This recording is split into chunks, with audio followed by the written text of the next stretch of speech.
IPL 2026 में लगातार match चल रहे हैं और इसी बीच आज चेन्नई सुपर किंग्स का मुकाबला रॉयल चैलेंजर्स बेंगलुरु के साथ होने जा रहा है।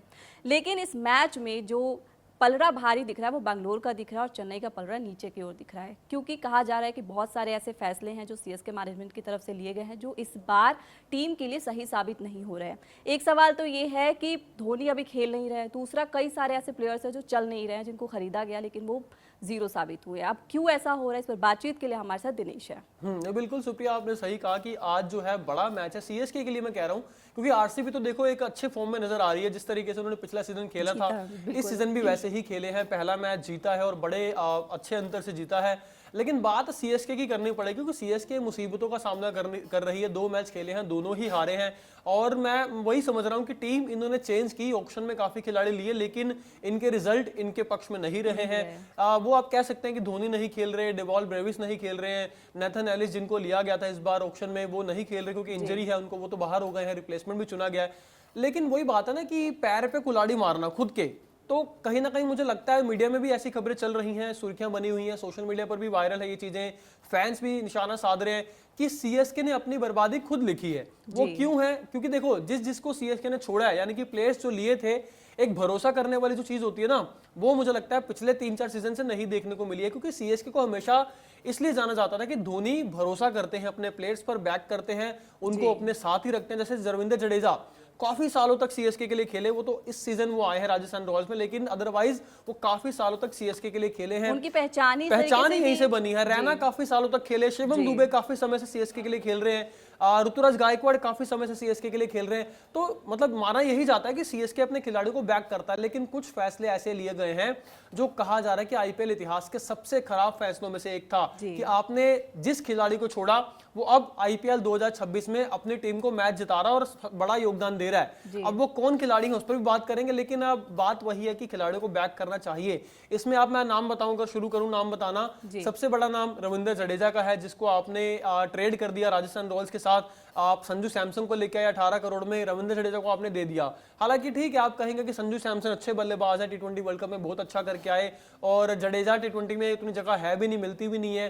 संजू सैमसन जैसा बड़ा प्लेयर आपने ले लिया, आप इसको फायदे का सौदा मान रहे थे, लेकिन अब ये घाटे का सौदा लग रहा है। क्योंकि जडेजा जो है अपनी टीम के लिए मैच जीते हैं। राजस्थान रॉयल्स ने 2 मैच खेले हैं और दोनों ही मैच जीते हैं। पहले मैच में सीएसके को हराया, इंतकाम लिया जडेजा ने अपनी ही टीम से। दूसरे मैच में गुजरात टाइटंस को, जिस तरीके से लास्ट मैच जो कल वाला मैच था, बड़ा एक्साइटेड मैच था, बड़ा इंटरेस्टिंग थ्रिलिंग मैच था, जिस तरीके से रोमांचक जीत दर्ज की है, एक तरीके से सांसें रोकी थी इस मैच ने। गुजरात टाइटंस को आखिरी ओवर में 11 रन चाहिए थे, लास्ट ओवर की लास्ट बॉल तक ये मैच गया है। और तुषार देशपांडे जो दूसरा नाम सीएसके का है, उसके बारे में बात करने वाला हूं। तुषार देशपांडे ने ये मैच जिताया राजस्थान रॉयल्स को। और तुषार देशपांडे भी 2022 में सीएसके ने लिया था 20 लाख रुपए में, 3 सीजन सीएसके के लिए खेले हैं। और अभी सुप्रिया मेरे से बात कर रही थी कि सीएसके जो लास्ट सीजन जीता था वो 2023 का था। और सुप्रिया मैं बता दूं हमारे फैंस को भी, जो 2023 सीजन सीएसके ने जीता था उसमें तुषार देशपांडे का योगदान बहुत अहम था। 16 मैचों में 21 विकेट चटकाए थे तुषार देशपांडे ने। सोचिए 21 विकेट चटकाना कोई आम बात नहीं है, मामूली बात नहीं है। आपने गेंदबाजी अच्छी की होगी इसीलिए आपको 21 विकेट मिले हैं। तो आपने 23 तक उनको खिलाया, 24 में भी खिलाया, लेकिन उसके बाद आपने जाने दिया उनको तुषार देशपांडे को। राजस्थान रॉयल्स ने उनको ऑक्शन में पिक किया, 6.5 करोड़ रुपए दिए। अब देखो खिलाड़ी की अहमियत फ्रेंचाइजी जानती है। आपने 20 लाख में लिया था, आपने 22, 23, 24 3 सीजन खिलाए, उसके बाद आपने रिलीज कर दिया। लेकिन टीमों को पता था कि तुषार देशपांडे की वैल्यू क्या है, क्योंकि लोकल जो क्रिकेट खेलते हैं, डोमेस्टिक क्रिकेट खेलते हैं, मुंबई के लिए खेलते हैं। अब वहां पर बॉलिंग अच्छी रही, राजस्थान रॉयल्स ने पिक कर लिया। पिछला सीजन बेशक ना अच्छा रहा हो, लेकिन इस सीजन 2 मैचों में तुषार देशपांडे, हालांकि पहला मैच शायद वो नहीं खेले थे, लेकिन दूसरा मैच खेले और जिस तरीके की बॉलिंग की, लाजवाब, मतलब तारीफ करनी पड़ेगी उनकी। और तीसरे खिलाड़ी आप बात कर रही थी समीर रिजवी की, जो दिल्ली कैपिटल्स का हिस्सा है, वो भी 25 में ही आए थे, 24 तक आई थिंक सीएसके के साथ ही थे वो भी, 25 में वो भी 2025 में Rajasthan I think Delhi Capitals में आए थे। और दिल्ली के लिए जो लास्ट मैच हुआ था सीजन का 2025 का, उसमें भी वो प्लेयर ऑफ द मैच रहे थे। और अभी जो 2 मैच दिल्ली कैपिटल्स ने खेले हैं उसमें भी प्लेयर ऑफ द मैच रहे और प्लेयर ऑफ द मैच की हैट्रिक लगा दी और 7वें खिलाड़ी बने हैं जो लगातार प्लेयर ऑफ द मैच जीते, हैट्रिक लगाई है। और समीर रिजवी ने भी ये करके दिखा दिया है कि भाई आप अगर भरोसा करोगे किसी प्लेयर पे और उनको बैक करोगे, और पोजीशन बदली गई है, सीएसके में वो खेलते रहे 6ठे नंबर पर, यहाँ पर खेल रहे हैं 4थे नंबर पर, और यहाँ पर इनको बैक किया गया है। अक्षर पटेल ने, आप सोचिए सुप्रिया, मैं तो हैरान हूं कि आशुतोष शर्मा जैसा खिलाड़ी जो पंजाब किंग्स में था, जिसने बड़ी तूफानी बल्लेबाजी से अपना नाम बनाया था, उसको इन्होंने बेंच पे बिठा रखा है। आप ठीक है इम्पैक्ट प्लेयर के तौर पर खिला रहे हो, एक भरोसा होता है ना प्लेयर पर कि अगर हम इसको टीम में लेकर आए तो हम इसका यूज कहाँ कर सकते हैं, वही बाकी टीमें कर रही हैं। जैसा कि आप बता रहे हैं कि जो तीनों जो प्लेयर्स हैं जिनको चेन्नई ने शायद रिलीज करके या ट्रेडिंग जो भी कहते हैं उसको गलत कर दिया, वो इसका फैसला साफ साफ दिखाई दे रहा है कि चेन्नई की जो दोनों टीम है वो दोनों मैच जो हार चुकी है। क्या आपको लगता है कि यही फैसला उनको डुबो रही है या कुछ और भी है? देखो मैं तो एक चीज कहना चाहता हूँ कि धोनी देखो नहीं खेल रहे हैं, धोनी का होना बहुत बड़ी बात होती है। हालांकि वो कितना ही कंट्रीब्यूशन दे देंगे, वो विकेट कीपिंग कर लेंगे, बल्लेबाजी कर लेंगे, लेकिन एक एक्सपीरियंस का होना बहुत मैटर करता है। आप देखो इनको कमी तो खल रही है इनके कुछ खिलाड़ियों की। डेवॉल ब्रेविस को लेके सोचा गया था कि इस बार आएंगे तूफानी बल्लेबाजी होगी, वो 2 मैच नहीं खेले, दोनों मैच सीएसके हार गई। हालांकि दूसरा मैच में 200 प्लस स्कोर बनाया था, लेकिन वो गेंदबाजी अच्छी नहीं हुई, वो हार गए वहां पे भी। बैटिंग की भी बात करें तो कुछ खास नहीं कर पाए संजू सैमसन हो या गायकवाड़ हो। संजू सैमसन तो देखो फ्लॉप रहे हैं, संजू सैमसन पूरे तरीके से फ्लॉप रहे हैं। ऋतुराज गायकवाड़ भी वैसा नहीं कर पाए जिस तरीके से कप्तानी पारी उनको खेलनी चाहिए, और प्रेशर में दिख रहे हैं वो। लेकिन यहाँ पर बात ये है कि जिस खिलाड़ी को सीएसके ने जाने दिया कि यार ये कुछ नहीं कर पाएंगे, इससे हम क्या हो जाएगा इनको अगर जाने देंगे, उन्होंने ये दिखा दिया कि भाई आपने हमें छोड़ा, अब हम इंतकाम ले रहे हैं। मतलब वही बात है, जिस चीज को उन्होंने छोड़ दिया वो अब तोड़ रहे हैं। समीर रिजवी की बात कर लो, 2 मैच दिल्ली कैपिटल्स के लिए खेले इस सीजन, दोनों जिताए हैं, और दोनों में सुप्रिया समीर रिजवी ने पहले मैच में 70 रन, दूसरे में 90 रन, 2 मैचों में 160 रन बनाए। और ऑरेंज कैप जो है, यानी कि सबसे ज्यादा रन जिसके होते हैं अब तक 2 मैच हुए, ऑरेंज कैप समीर रिजवी के पास है। और तुषार देशपांडे, तो क्या आप सीएसके मैनेजमेंट पछता रहा होगा उनके इस परफॉर्मेंस को देखकर? मुझे लगता है कहीं ना कहीं अगर देख रहे होंगे कि यार हमने देख तो रहे ही होंगे क्यों जाने दिया, मतलब ऐसे खिलाड़ी को। लेकिन ये भी देखिए ना कि सीएसके ने इनको 8.7 करोड़ में खरीदा था, दिल्ली कैपिटल्स ने इनको 90 लाख में खरीदा।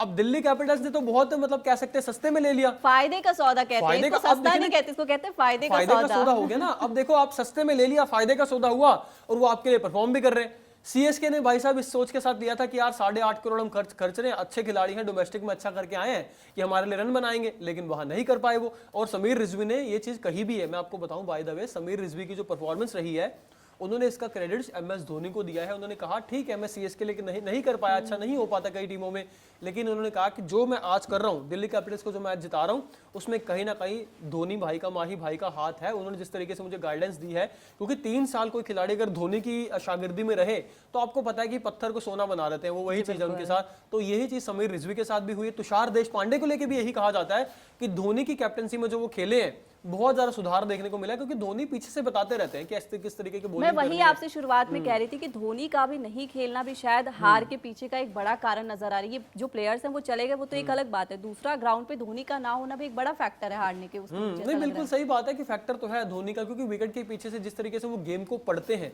और जिस तरीके की चालाकी, चतुर कप्तान है वो, बहुत दिमाग है। हालांकि कैप्टनसी बेशक ना कर रहे हो, लेकिन फिर भी एक लीडर तो है ना कर रहे हो, लेकिन एक लीडरशिप, एक सीनियर प्लेयर का होना अलग बात है। थाला जो नाम है वो मतलब कहते हैं ना फॉरएवर रहेगा उनके साथ। थाला का मतलब ही लीडर होता है, आप लीडर हो, लीडर रहेंगे। लेकिन ऋतुराज गायकवाड़ मुझे लगता है कहीं ना कहीं धोनी की गैर मौजूदगी में वो कहीं ना कहीं फंसते हुए नजर आ रहे हैं। गेंदबाजी सही नहीं हो पा रही है। आज का मैच मुझे लगता है बड़ा इंपॉर्टेंट होने वाला है। आज बड़ा इंपॉर्टेंट मैच होने वाला है, क्योंकि अगर आज हार गए तो हैट्रिक हो जाएगी हार की, और यहाँ वो नहीं चाहेंगे, फिर मुश्किल हो जाएगा। क्योंकि देखो फिर फर्क ही क्या हुआ, फिर क्या फर्क हुआ, 2025 में भी आप सारे मैच हार रहे थे, सिर्फ 4 मैच जीते, यहाँ पे भी आप सारे मैच हार रहे हो। फिर ऑक्शन में आपने क्या किया, आप कह रहे हो कि हमने ऑक्शन टेबल में अच्छी बिडिंग की है, हमने अच्छे खिलाड़ी खरीदे हैं, आप यहाँ पर लेके आए हो प्रशांत वीर को, कार्तिक शर्मा को, नेथन एलिस भी लेके आए थे, लेकिन वो नहीं खेल रहे हैं। लेकिन आपने अनकैप्ड प्लेयर्स लिए हैं, तो यहाँ पर वही बात है, अगर आपने प्लेयर्स लिए तो आपकी परफॉर्मेंस में वो रिजल्ट में क्यों नहीं दिख रहा है, आप उसको कन्वर्ट क्यों नहीं कर पा रहे हो। अगर आपके पास खिलाड़ी अच्छे हैं, आप कहते हो कि हमारी टीम अच्छी है, आयुष मात्रे ने रन बनाए पिछले मैच में, मैं कह रहा हूँ कि 200 प्लस स्कोर बना दिया, फिर भी आप नहीं जीत पाए। सीएसके अगर 200 प्लस स्कोर बनाकर नहीं जीत पा रही तो फिर ये क्या करेंगे, मैं तो ये नहीं समझ पा रहा। 150 में जीतेंगे, 150 में तो नहीं जीत पाएंगे, 160 में भी नहीं जीत पाएंगे, क्योंकि जो पहला मैच था राजस्थान रॉयल्स वाला, उसमें इन्होंने राजस्थान रॉयल्स ने इनको रन ही नहीं बनाने दिए थे, बहुत कम रन पर इनको ऑल आउट कर दिया था। 127 रन आई थिंक बने थे, वो भी जो एक उनके खिलाड़ी हैं इंग्लैंड के वो बना के गए थे, जमी ओवरटन। अगर वो रन ना बनाते फिर तो ये 100 के भी अंदर से ऑल आउट हो जाते। तो सवाल ये है सीएसके जीतेगी कैसे। आप 200 रन बना के नहीं जीत पा रहे हो, आप गेंदबाजी से नहीं जीत पा रहे, आप फील्डिंग से नहीं जीत पा रहे, तो भाई जीतोगे कैसे। लेकिन यहाँ पर हमने जो आपको बात बताई कि सोशल मीडिया पर यही खबरें चल रही हैं कि सीएसके ने जो डिसीजन लिए हैं, क्योंकि दोस्तों अगर मैं आपको बताऊं कि दिल्ली कैपिटल्स के जो मालिक हैं उनकी चालाकी देखिए, इन्होंने संजू सैमसन को खरीदा, सीएसके ने 8 करोड़ में डील की, ट्रेड डील की राजस्थान रॉयल्स के साथ कि आप स्वैप कर लीजिए, हमारा खिलाड़ी उधर जाएगा, आपका खिलाड़ी इधर आएगा। जडेजा वहां चले गए, हालांकि एक खिलाड़ी और गए थे, सैम करन भी गए थे, 2 खिलाड़ी सीएसके से गए थे संजू सैमसन की जगह। इन्होंने 18 करोड़ में संजू सैमसन को लिया। वही दिल्ली कैपिटल्स ने समीर रिजवी, पतुम निशंका जो कि पिछले मैच में चले हैं, लुंगी एंगिडी जो कि टी20 वर्ल्ड कप में बहुत अच्छी बॉलिंग करके आए और आईपीएल में भी अच्छी करें दिल्ली कैपिटल्स के लिए, डेविड मिलर, ट्रिस्टन स्टब्स, ये 5 खिलाड़ी मिलकर पता कितने में लिए हैं?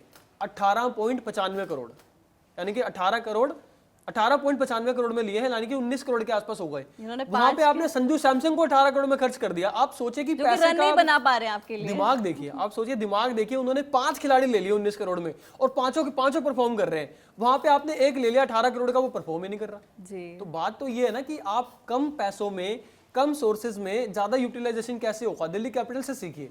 इन्होंने 5 खिलाड़ी खरीदे और उसमें से समीर रिजवी जो सबसे बड़ा नाम मैं बता रहा हूँ सीएसके में जो थे, जिनके लिए परफॉर्म दिल्ली कैपिटल्स के लिए अच्छा कर रहे हैं, दोनों मैचों में प्लेयर ऑफ द मैच रहे हैं, 160 रन बना चुके हैं 2 मैचों में। वहां पर सीएसके के लिए कोई परफॉर्म ही नहीं कर रहा है। ठीक है, यंग खिलाड़ी आपने लिया है, आयुष मात्रा ने अच्छी पारी खेली थी पहले मैच में, दूसरे मैच में आपने प्रशांत पेर को मौका दिया, आपने शिवम दुबे ने बड़ी अच्छी पारी खेली, लेकिन वही बात है ना, 1-2 खिलाड़ी से आप मैच नहीं जीत पाओगे। हालांकि जिस दिन जिस खिलाड़ी का दिन होगा वो आपको मैच जिता भी देगा, लेकिन ये परमानेंट चलता रहेगा ऐसा नहीं हो सकता। और सीएसके को मुझे लगता है कहीं ना कहीं सोचना पड़ेगा कि वो कहाँ गलत कर रहे हैं, कहाँ ऑक्शन में कुछ गलती हुई है प्लेयर को पिक करने में, या फिर वो बार बार प्लेयर जाने दे रहे हैं। पहले जडेजा को जाने दिया, समीर रिजवी को जाने दिया, तुषार देशपांडे जाने दिया। आप ये सोचिए ना, जो आपकी आईपीएल विनिंग टीम का हिस्सा रहे, 2023 में ये जीते थे, तुषार देशपांडे ने इतना अच्छा योगदान दिया, आपने बावजूद उनको रिलीज कर दिया। आपने 24 तक उनको रखा, 25 में आपको जाने दिया। 25 सीजन माना आपका खराब रहा, आपने कुछ गलत फैसले भी लिया, आपने दीपक हुड्डा जैसे खिलाड़ी को ले आए, विजय शंकर जैसे खिलाड़ी को ले आए, राहुल त्रिपाठी को ले आए। यार ये अब खिलाड़ी नहीं चलेंगे टी20 में, टी20 गेम बदल चुका है। वो हमने वर्ल्ड कप में भी देखा कि कितने सारे रन्स बन रहे थे, अब वो वाली बात नहीं रही है। फिलहाल अब दर्शकों पर छोड़ देते हैं कि क्या सीएसके मैनेजमेंट का ये फैसला सही था या नहीं। दर्शक आप कमेंट बॉक्स में अपनी राय जरूर बताएं। फिलहाल कड़क क्रिकेट में इतना ही।